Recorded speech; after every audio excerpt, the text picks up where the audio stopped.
এ letter two গডৰ অসমীয়া অনুবাদ আগবঢ়াব লৈছোঁ। প্ৰথমতে বিফৰ ইউ ৰিডৰ পৰা আৰম্ভ কৰিছোঁ। দে চে ফেইথ কেন মুভ মাউণ্টেইনছ। সিহঁতে কৈছে যে বিশ্বাসে মাউণ্টেইন এটাকো লৰচৰ কৰিব পাৰে। But what should we put our faith in. কিন্তু আমাৰ বিশ্বাস কিহৰ ওপৰত ৰাখিব লাগে? This is the question this story delicately poses. Delicately মানে সূক্ষ্মভাৱে। এই প্ৰশ্নটোৱে কাহিনীটোৰ জৰিয়তে সূক্ষ্মভাৱে উত্থাপন কৰিছে। Lencho is a farmer who writes a letter to God when his crops are ruined. Crops মানে হৈছে শস্য আৰু ৰুইণ্ড শব্দটোৰ অৰ্থ হৈছে ধ্বংস হোৱা। লেনছো এজন খেতিয়ক হয় যিজনে এখন চিঠি লিখিছিলে ভগৱানলৈ যেতিয়া তেওঁৰ শস্যখিনি ধ্বংস হৈ গৈছিলে। আস্কিং ফৰ 100 pesos,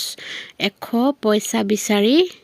এখন চিঠি লিখিছিলে। Does Lencho letter reach God. Reach মানে গৈ পোৱা।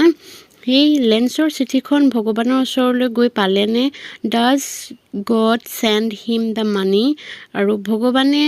লেনছলৈ পইচা পঠিয়ালেনে? Think what your answers to this questions would B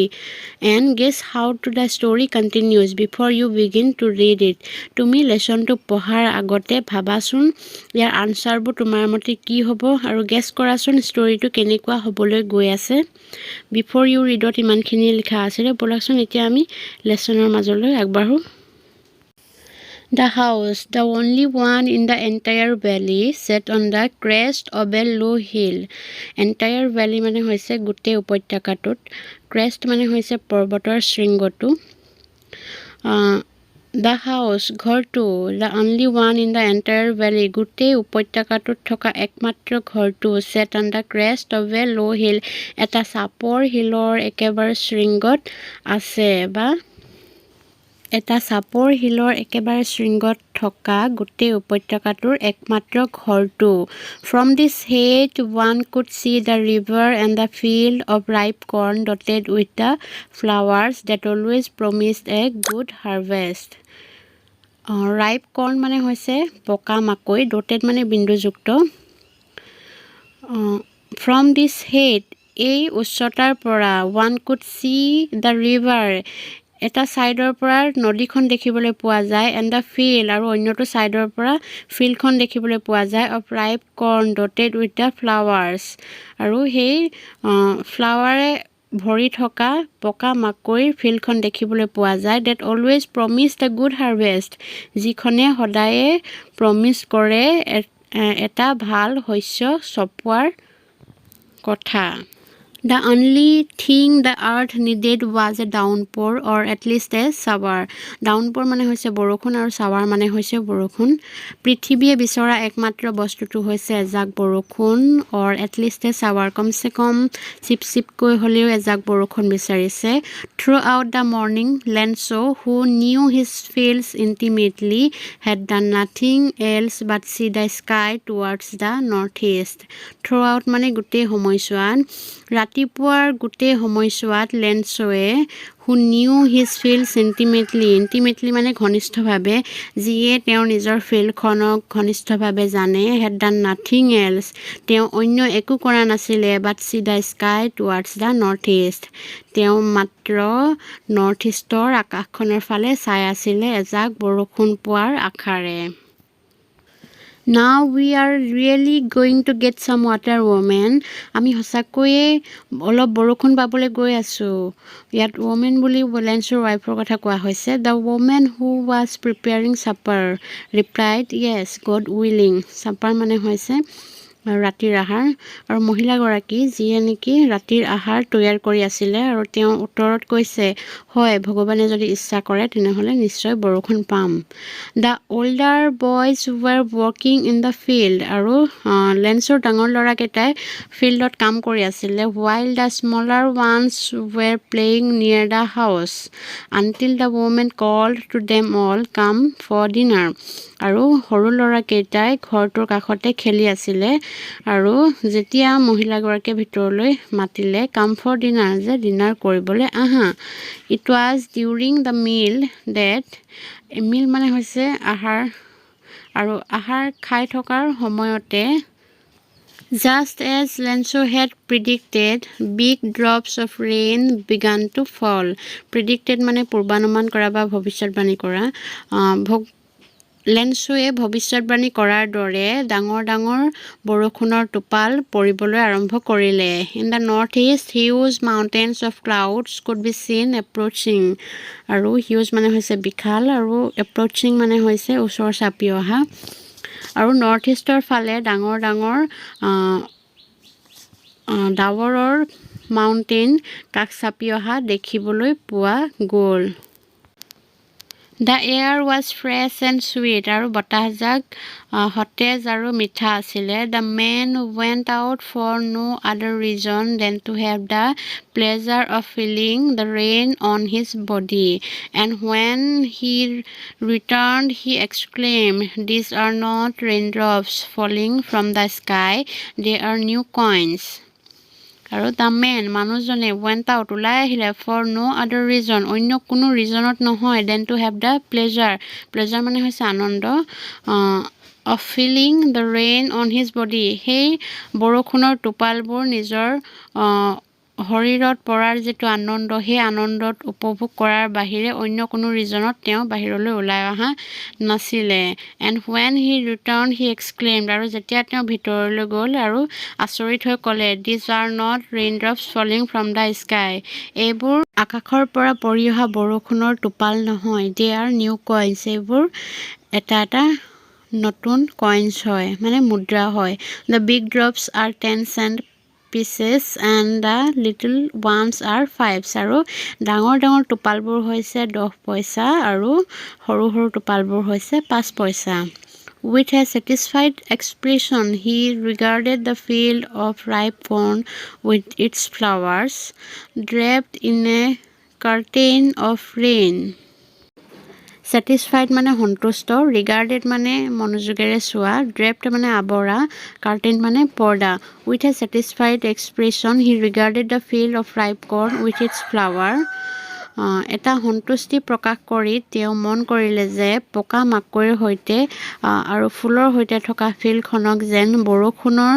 পৰ্দাৰে আৱৰি ৰাখিছে। But suddenly a strong wind began to blow' and along with the rain very large hail stones began to fall. Blow' মানে হৈছে বৈ অহা আৰু হেইল ষ্ট'নছ মানে হৈছে শিল বৰষুণ। But suddenly a strong wind began to blow' আৰু হঠাতে এজাক শক্তিশালী বতাহ ববলৈ আৰম্ভ কৰিলে। And along with the rain very large hail stones began to fall আৰু লগতে বৰষুণৰ লগতে ডাঙৰ ডাঙৰ শিল পৰিবলৈ আৰম্ভ কৰিলে। These truly did resemble new silver coins আৰু ৰিজেম্বল মানে হৈছে সদৃশ বা দেখাত একে আৰু এইটো সঁচাকৈয়ে দেখাত নতুন চিলভাৰ কইনছৰ দৰে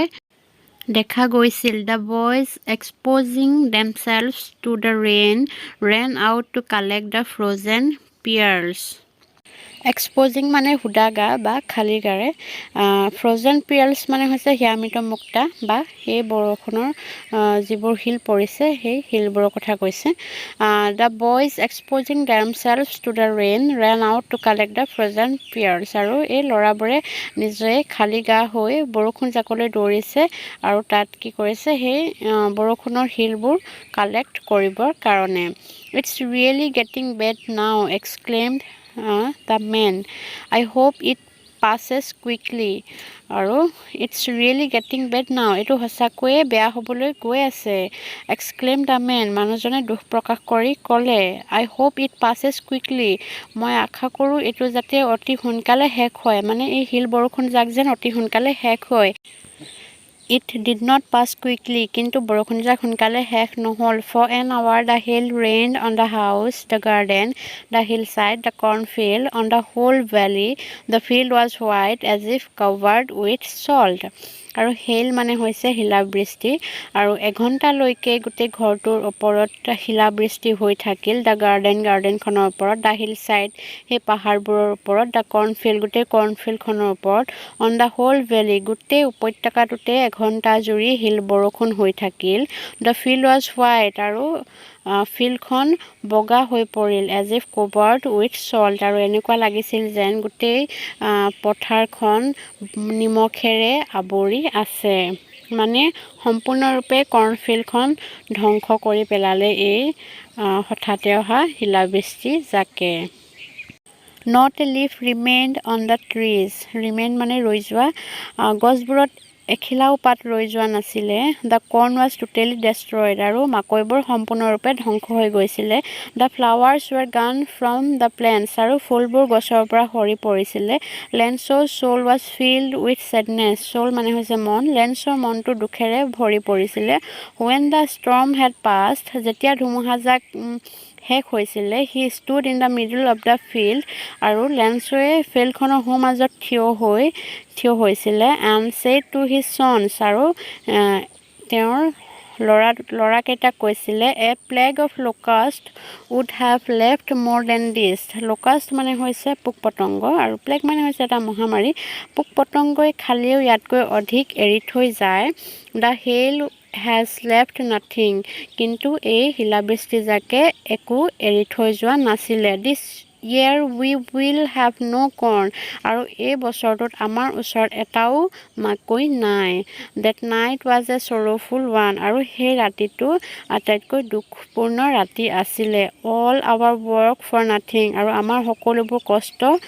নাইকিয়া হৈ গ'ল মানে একো মূল্য নোহোৱা হ'ল there's no one who can help us আৰু ইয়াত অন্য কোনো ব্যক্তি নাই যিয়ে নেকি আমাক হেল্প কৰিব বা আমাক হেল্প কৰিবলৈ ইয়াত কোনো মানুহ নাই we will all go hungry this year আৰু এই বছৰটো আমি সকলোৱে ভোকতে কটাব লাগিব মানে শিলাবৃষ্টিৰ জাকে সিহঁতৰ ফিল্ডখন সম্পূৰ্ণৰূপে ধ্বংস কৰি পেলালে যাৰ বাবে সিহঁতে এতিয়া গোটেই বছৰটো ভোকেৰে থাকিব লাগিব কাৰণ সেই উপত্যকাটোত মাত্ৰ এটাই ঘৰ আছিল আৰু সেই ঘৰটো লেঞ্চৰ আছিল আৰু তাত অন্য কোনো মানুহ নাছিল যিয়ে নেকি লেঞ্চক হেল্প কৰিব পাৰিব But in the hearts of all who lived in that solitary house in the middle of the valley, there was a single hope, help from God. আৰু সেই উপত্যকাটোৰ মাজভাগত থকা একমাত্ৰ ঘৰটোত বাস কৰা প্ৰত্যেকৰে হৃদয়ত মাত্ৰ এটাই আশা আছিল আৰু সেই আশাটোৱে হৈছে ভগৱানৰ পৰা সহায়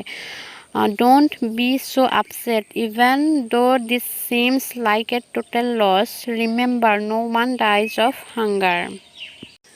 Don't be so upset. বৰ বেছি দুখ নকৰিবা even though this seems like a total loss. যদিও দেখা গৈছে যে আমাৰ সকলোবোৰ নষ্ট হৈছে বা ধ্বংস হৈছে remember মনত ৰাখিবা no one dies of hunger কোনেও কিন্তু ভোকত নমৰে That's what they say no one dies of hunger আৰু তেতিয়া সকলোৱে কৈছে যে কোনেও ভোকত নমৰে all through the night Lencho thought only of his one hope the help of God whose eyes as he had been instructed see everything even what is deep in one's conscience Instructed মানে হৈছে নিৰ্দেশিত আৰু conscience মানে হৈছে বিবেক all through the night গোটেই ৰাতিটোত Lencho thought only of his one hope Lenchoয়ে কেৱল একমাত্ৰ আশাটোৰ কথাই ভাবি থাকিলে the help of God ভগৱানৰ সহায়ৰ কথা whose eyes যাৰ চকুৱে as he had been instructed নিৰ্দেশ দি থাকে see everything সকলোবিলাক দেখি থাকে even what is deep in one's conscience আৰু প্ৰত্যেকৰে বিবেকত কি ঘটি থাকে সকলোবিলাক ভগৱানৰ চকুৱে দেখি থাকে বা গম পাই থাকে Lencho was an ox of a man working like an animal in the fields but still he knew how to write Lencho was an ox of a man Lencho এজন খাৰগৰুৰ দৰে মানুহ হয় যিয়ে নেকি গোটেই দিনটো ফিল্ডত এনিমেলছৰ দৰে কাম কৰি থাকে but still he knew how to write কিন্তু তথাপিও তেওঁ কেনেকৈ লিখিব লাগে সেইটো জানে the following Sunday at daybreak he began to write a letter which he himself would carry to town and place in the mail আৰু following Sunday পিছদিনাৰ দেওবাৰৰ দিনাখন at daybreak এদিনৰ পিছত he began to write তেওঁ লিখিবলৈ আৰম্ভ কৰিলে a letter এখন চিঠি which he himself would carry আৰু যিখন তেওঁ নিজেই কঢ়িয়াই লৈ আনিলে to টাউনলৈ and place in the mail আৰু মেইল বক্সত পেলাই দিলে it was nothing less than a letter to God এখন অন্য একো নাছিল মাত্ৰ এখন ভগৱানলৈ লিখা চিঠি আছিল God, he wrote, if you don't help me, my family and I will go hungry this year. I need 100 pesos in order to sow my field again and to live until the crop comes because the hailstorm. So SOW sow মানে হৈছে ৰোপণ কৰা। সি লিখিছে, ভগৱান যদিহে আপুনি মোক help নকৰে তেনেহ'লে মই আৰু মোৰ ফেমিলি এই বছৰটো ভোকেৰে থাকিব লাগিব। I need 100 pesos in order to sow my field again and to live until the crop comes because the hailstorm. মই 100 টকা এটা বিচাৰোঁ বা মোক 100 টকা এটাৰ প্ৰয়োজন হৈছে যাতে মই মোৰ ফিল্ডখন পুনৰ ৰোপণ কৰিব পাৰোঁ আৰু মই জীয়াই থাকিব পাৰোঁ যেতিয়ালৈকে মাকৈবোৰ ডাঙৰ হৈ নাহে বিকজ দ্য হেলষ্ট্ৰম কাৰণ শিলাবৃষ্টি যাকে ডট লিখি থৈছে মানে ভগৱানে যিহেতু জানেই তেওঁৱেই যিহেতু এইবোৰ সকলোবিলাক কৰি থাকে বা দেখি থাকে চকুৰে সেয়েহে তেওঁ এইখিনি নিলিখিলে যে আপুনি মোক সহায় নকৰিলে মই এই বছৰটো আৰু মোৰ ফেমিলি ভোকেৰে থাকিব লাগিব সেয়েহে মোক 100 পইচাৰ প্ৰয়োজন হৈছে ফিল্ডখন পুনৰ ৰোপণ কৰিবৰ কাৰণে আৰু যেতিয়ালৈকে সেই ক্ৰপখিনি ডাঙৰ হৈ নাহে তেতিয়ালৈকে খাই জীয়াই থাকিবৰ কাৰণে যিহেতু বৰষুণে শিলাবৃষ্টিয়ে আমাৰ পথাৰখন ধ্বংস কৰি পেলালে এনেকৈ বুলি তেওঁ ভগৱানলৈ চিঠি লিখিছে। He wrote to God on the envelope, put the letter inside and still troubled went to town. At the post office he placed a stamp on the letter and dropped it into the mailbox. Troubled মানে সমস্যাগ্ৰস্ত। He wrote on the envelope, তেওঁ এনভেলপটোত লিখিলে to God বুলি, put the letter inside আৰু সাইডত লেটাৰখন লৈ still troubled আৰু তেতিয়াও তেওঁক সমস্যাগ্ৰস্ত দেখা গৈছিলে went to town আৰু সাইডত তেওঁ চিঠিখন লৈ টাউনলৈ আহিলে at the post office আৰু post officeত he placed a stamp on the letter আৰু লেটাৰখনৰ ওপৰত এটা ষ্টাম্প মাৰিলে and dropped it into the mailbox dropped মানে পেলাই দিয়া আৰু মেইলবক্সত চিঠিখন পেলাই দিলে। One of the employees who was postman and also helped at the post office went to his boss laughing heartily and showed him the letter to God. Heartily মানে হৃদয়েৰে। One of the employees এজন employee হয় who was a postman and also helped at the post office যিজন এজন postman হয় আৰু যিয়ে প্ৰায়ে post officeত সহায় কৰে went to his boss laughing heartily and showed him the letter to God আৰু তেওঁ বছৰ ওচৰলৈ হাঁহি হাঁহি আহি দেখুৱালেহি যে ভগৱানলৈ এখন চিঠি দিছে বুলি। Never in his career as a postman had he known that address আৰু তেওঁৰ postmanৰ যিটো জীৱন হয় সেই জীৱনটোত তেওঁ কেতিয়াও ভগৱানৰ এড্ৰেছটো তেওঁ জনা নাছিলে। The postmaster a fat amiable fellow amiable মানে হৈছে অমায়িক আৰু ফেলো মানে হৈছে ব্যক্তি পোষ্টমাষ্টাৰজন এজন শকত অমায়িক ব্যক্তি আছিলে অলছো ব্ৰোক আউট লাফিং আৰু তেওঁ পোষ্টমেনজনৰ লগতে হাঁহিবলৈ ধৰিলে বাট অলমষ্ট ইমিডিয়েটলি হি টাৰ্ণ চিৰিয়াছ আৰু লগে লগে তেওঁ চিৰিয়াছ হৈ পৰিলে and tapping the letter on his desk আৰু তেওঁ টেপিং মানে এটা চাউণ্ড কৰি থোৱা লেটাৰখন তেওঁৰ ডেস্কখনৰ ওপৰত চাউণ্ড কৰি থ'লে কমেণ্টেড আৰু উল্লেখ কৰিলে what faith I which I had the faith of the men who wrote this letter মই বিচাৰোঁ যে মোৰো এনেকুৱা ফেথ থকা হ'লে এই মানুহজনৰ দৰে যিজনে এই লেটাৰখন লিখিছে starting up a correspondence with God আৰু কাৰেছপণ্ডেঞ্চ মানে হৈছে চিঠি পত্ৰ আৰু ঈশ্বৰৰ সৈতে চিঠি পত্ৰ দিয়া আৰম্ভ কৰিছে So in order not to shake the writer's faith in God, the postmaster came up with an idea. আৰু shake মানে ভাঙি যোৱা ৰাইটাৰজনৰ ভগৱানৰ ওপৰত থকা বিশ্বাসটো ভাঙি নাযাবৰ কাৰণে পোষ্টমাষ্টাৰজনে আহিলে আৰু এটা আইডিয়া লৈ ক'লে যে আনচাৰ দ্য লেটাৰ এই চিঠিখনৰ উত্তৰ দিয়া হ'ব বাট when he opened it it was evident that to answer it he needed something more than goodwill evident মানে স্পষ্ট আৰু goodwill মানে সদিচ্ছা বা সদ্ভাৱ যেতিয়া তেওঁ চিঠিখন খুলিলে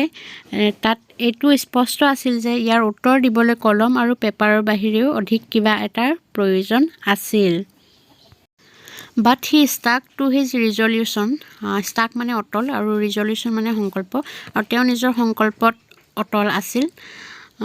He asked for money from his employees আৰু employees সকলৰ পৰা তেওঁ কিছু পইচা বিচাৰিলে He himself gave part of his salary আৰু তেওঁ নিজৰ salary কিছু অংশ দিলে and several friends of his were obliged to give something for an act of charity আৰু obliged মানে বাধ্য আৰু charity মানে হৈছে দান আৰু তেওঁৰ কিছু বন্ধুৱে দান কাৰ্য হিচাপে পইচা দিবলৈ বাধ্য হ'ল It was impossible for him to gather together the 100 pesos এইটো তেওঁৰ কাৰণে অসম্ভৱ আছিল একেলগে ইমানখিনি পইচা গুটোৱাটো মানে 100 পইচা গুটোৱাটো এই পোষ্টমাষ্টাৰ জনৰ কাৰণে অসম্ভৱ আছিল so he was able to send the farmer only a little more than half আৰু সেই কাৰণে তেওঁ এই ফাৰ্মাৰ জনলৈ পঠিয়াবলৈ পইচা সেই মুঠ পইচাতকৈ আধাতকৈ অলপ বেছিহে দিবলৈ সক্ষম হ'ল He put the money in an envelope addressed to Lencho and with it a letter containing only a single word as a signature God আৰু containing মানে হৈছে অন্তৰ্ভুক্ত তাৰ পিছত তেওঁ এই পইচাখিনি এটা খামত ভৰালে আৰু ওপৰত লেন্সৰ নাম লিখিলে তাৰ পিছতে এখন লেটাৰো অন্তৰ্ভুক্ত কৰিলে তাত মাত্ৰ এটাই সিগনেচাৰ কৰা আছিল গড বুলি মানে ভগৱান বুলি লিখি এখন চিঠি লিখিলে The following Sunday Lencho came a bit earlier than usual to ask if there was a letter for him a bit earlier মানে অলপ আগতে বা অলপ সোনকালে usual মানে স্বাভাৱিকতে next Sunday দিনাখন লেন্সোৱে স্বাভাৱিকতে অহাতকৈ অলপ সোনকালে আহি সুধিলেহি যে তেওঁৰ বাবে কিবা চিঠি আহিছে নেকি It was the postman himself who handed the letter to him আৰু সেই postman জনে আছিল যিজনে প্ৰথমতে চিঠিখন পাইছিল আৰু postmasterক দেখাইছিল যে ভগৱানৰ লৈ বুলি এখন চিঠি আহিছে বুলি আৰু সেই postman জনে লেন্সক চিঠিখন হাতত তুলি দিলে While the postmaster experiencing the contentment of a man who has performed a good deed looked on from his office contentment মানে হৈছে সন্তুষ্টি আৰু deed মানে হৈছে কাম আৰু যেতিয়া postmaster জনে এটা ভাল কাম কৰা এজন ব্যক্তিৰ সন্তুষ্টি অনুভৱ কৰিছে মানে এজন ব্যক্তিয়ে যেতিয়া কিবা ভাল কাম কৰে তেতিয়া তেওঁ মনত এটা সন্তুষ্টি লাভ কৰে আৰু সেই সন্তুষ্টিটো পোষ্টমাষ্টাৰ জনে লাভ কৰিছে আৰু looked on from his office আৰু লেন্সক তেওঁ অফিচৰ পৰা চাই আছে Lencho showed not the slightest surprise on seeing the money পইচাখিনি দেখাৰ পাছতো লেন্সোৱে অলপো আচৰিত নহল such was his confidence আৰু তেওঁ কনফিডেন্সৰ কাৰণে তেওঁ আচৰিত নহল but he became angry when he counted the money কিন্তু অলপ পিছতে তেওঁ খং উঠা দেখিবলৈ পোৱা গ'ল যেতিয়া তেওঁ পইচাখিনি হিচাপ কৰিলে God could not have made a mistake তেওঁ বিশ্বাস কৰে যে ভগৱানে কেতিয়াও ভুল কৰিব নোৱাৰে nor could he have denied Lencho what he had requested denied মানে অস্বীকাৰ কৰা আৰু লেন্সোৱে যি বিচাৰিছে সেইটো অস্বীকাৰ নকৰে বুলি তেওঁৰ ভগৱানৰ ওপৰত বিশ্বাস আছে সেয়েহে তেওঁ পইচাখিনি হিচাপ কৰাৰ পাছতে খং উঠা দেখা গ'ল Immediately Lencho went up to the window to ask for paper and ink আৰু লগে লগে তেওঁ উইন্ডো কাখলৈ আহিলে আৰু তেওঁ পেপাৰ আৰু কলম বিচাৰিলে On the public writing table he started to write আৰু public writing tableতে তেওঁ লিখিবলৈ আৰম্ভ কৰিলে with much wrinkling of his brow আৰু wrinkling মানে হৈছে ভাঁজ আৰু তেওঁৰ চকুৰ চেলাউৰি অলপ ভাঁজ কৰি ললে caused by the effort he had to make to express his ideas effort মানে প্ৰচেষ্টা আৰু এক্সপ্ৰেছ মানে প্ৰকাশ কৰা তেওঁৰ যে যিটো আইডিয়া বা ধাৰণা লৈ আছে সেই ধাৰণাটো প্ৰকাশ কৰিবৰ বাবে তেওঁ চকুৰ চেলাউৰিযোৰ অলপ ভাঁজ কৰি ললে When he finished he went to the window to buy a stamp which he licked and then affixed to the envelope with a blow of his fist লিক্ট মানে হৈছে জিভাৰে তিয়াই লোৱা এফিক্সড মানে হৈছে সংলগ্ন কৰা আৰু ব্লো মানে হৈছে আঘাত কৰা আৰু ফিষ্ট মানে মুঠি বা হাতৰ মুঠি when he finished যেতিয়া তেওঁ চিঠিখন লিখি শেষ কৰিলে he went to the window আৰু তেওঁ উইন্ডো কাখলৈ আহিলে to buy a stamp which he licked and আৰু তেওঁ এটা ষ্টাম্প কিনিলে যিটো তেওঁ জিভাৰে তিয়াই ল'লে and then fixed to the envelope আৰু এনভেলপটোৰ ওপৰত সংলগ্ন কৰিলে with a blow of his fist আৰু হাতৰ মুঠিৰে তেওঁ আঘাত কৰিলে যাতে এই ষ্টাম্পটো এনভেলপটোত ভালদৰে লাগি ধৰে The moment the letter fell into the mailbox, the postmaster went to open it. আৰু যেতিয়াই চিঠিখন মেইলবক্সত ভৰাই দিলে লগে লগে পোষ্টমাষ্টাৰজনে আহি চিঠিখন খুলি চালে ইট ছেড আৰু ইয়াত কোৱা হৈছিল God of the money that I asked for যে ভগৱান মই যিটো পইচা আপোনাক বিচাৰিছিলোঁ অনলি 70 pesos reached me অকল 70 পইচাহে মই পালোঁ চেণ্ড মি দ্য ৰেষ্ট আৰু ৰেষ্ট মানে বাকী থকা পইচাটো মোলৈ পঠিয়াই দিব since I need it very much যিটোৰ মোক প্ৰয়োজন বহুত বেছি হৈ আছে but don't send it to me through the mail কিন্তু আপুনি এই পইচাটো মেইলৰ জৰিয়তে নপঠিয়াব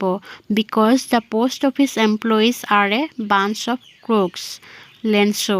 আৰু বাঞ্চ অফ ক্ৰোকছ মানে হৈছে বদমাছ বা অসাধু কাৰণ পোষ্ট অফিচৰ এমপ্লয়ীবোৰ অসাধু হয় বা বদমাছ হয় সেইকাৰণে আপুনি মেইল বক্সৰ জৰিয়তে নপঠাব লেঞ্চৰ এটা বিশ্বাস আছিল যে ভগৱানে কেতিয়াও ভুল কৰিব নোৱাৰে সেয়েহে লেঞ্চয়ে 100 পইচা বিচাৰিছে ভগৱানেও তেওঁক 100 পইচা দিছে বুলি বিশ্বাস কৰিছে যিহেতু তাত তেওঁ 70 পইচাহে দেখিবলৈ পালে বাকী 30 পইচাটো পোষ্ট অফিচৰ এমপ্লয়ীখিনিয়ে খাই দিছে বুলি লেঞ্চয়ে ভাবিছে আৰু সেয়েহে কৈছে যে যদি আপুনি মোক বাকী 30 পইচাটো দিয়ে তেনেহ'লে মেইল বক্সৰ জৰিয়তে নিদিব ইয়াৰ মানুহখিনি ভাল নহয় বদমাছ হয় আৰু শেষত লেঞ্চো বুলি লিখি দিছে তো ভগৱানৰ ওপৰত ইমান বিশ্বাস আজিকালি আছেনে বাৰু লেচনটিৰ জৰিয়তে ভগৱানৰ ওপৰত থকা অগাধ বিশ্বাসৰ বিষয়ে জনাবৰ কাৰণেই দিছিলে আৰু কেনে পালা লেচনটো জনাবা আৰু যদিহে ভাল লাগে তেনেহ'লে লাইক এটা কৰি দিবা আৰু লগতে চেনেলটো ছাবস্ক্ৰাইব কৰি দিবা নতুনকৈ অহাসকলে ইয়াৰ কুৱেশ্যন আনচাৰসমূহো মই দিম লাহে লাহে তেতিয়ালৈকে ধন্যবাদ